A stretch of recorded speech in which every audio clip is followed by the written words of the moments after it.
আসসালামু আলাইকুম।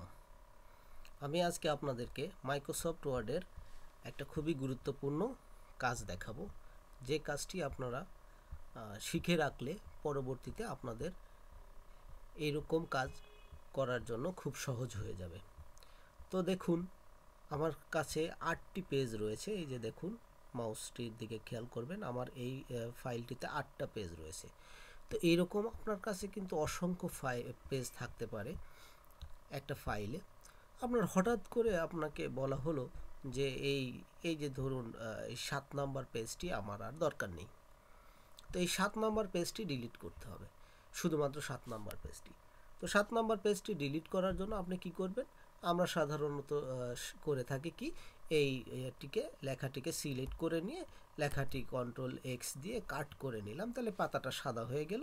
তারপরে আমরা ডিলিট দিয়ে ওই উপরের পাতাটা উঠায় নিয়ে আসি, স্বভাবত এভাবে করে থাকি। তো আজকে আমি আপনাদেরকে দেখাবো এইটা না, শুধুমাত্র ওই পাতাটি কিভাবে আপনি ডিলিট করবেন। তো দেখুন, আমি আবার চলে এসেছি এখানে।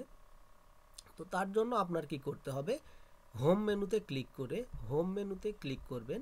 হোম মেনুতে ক্লিক করার পরে দেখুন এখানে অপশন আছে ফাইন্ডে ক্লিক করলে আছে গো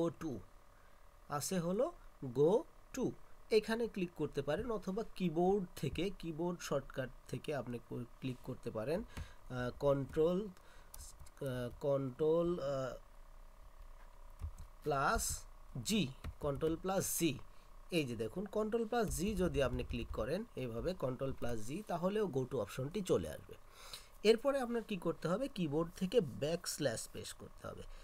কিবোর্ড থেকে ব্যাকস্ল্যাশ প্রেস করে এই যে দেখুন এখানে যে ফাঁকা জায়গাটি আছে এখানে ক্লিক করবেন। কিবোর্ড থেকে ব্যাকস্ল্যাশ প্রেস করে লিখবেন পেজ লেখার পরে আপনার গো টুতে ক্লিক করতে হবে। এই যে গো টুতে ক্লিক করলে দেখুন শুধুমাত্র আমার ওই পেজটি সিলেক্ট হয়ে গেছে। দেখুন নিচের যে পেজগুলো রয়েছে এই পেজ কিন্তু সিলেক্ট হয় নাই, শুধুমাত্র ওই পেজটি সিলেক্ট হয়ে গেছে। এখন কিবোর্ড থেকে আপনি যদি ওই পেজটিকে ডিলিট করে দেন, তাহলেই আপনার কিন্তু পেজটি ডিলিট হয়ে যাবে। তো আমি আপনাদেরকে কি একদম হাতে কলমে করে দেখাবো। দেখুন, আমি কিবোর্ড থেকে Ctrl+G প্রেস করলাম, ব্যাকস্ল্যাশ দিলাম, পেজে ক্লিক করলাম, গো টুতে ক্লিক করে এই উইন্ডোটি ক্লোজ করে দিলাম।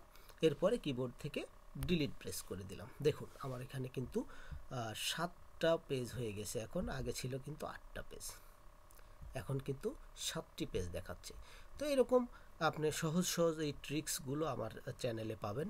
তো তার জন্য আপনাদেরকে সবাইকে ধন্যবাদ এতক্ষণ আমার সঙ্গে আমার ভিডিওটি দেখার জন্য।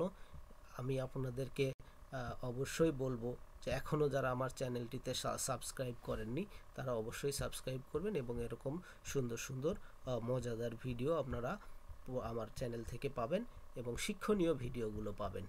তো সবাই ভালো থাকবেন। আজকে আর কথা বাড়াচ্ছি না। ধন্যবাদ। আসসালামু আলাইকুম।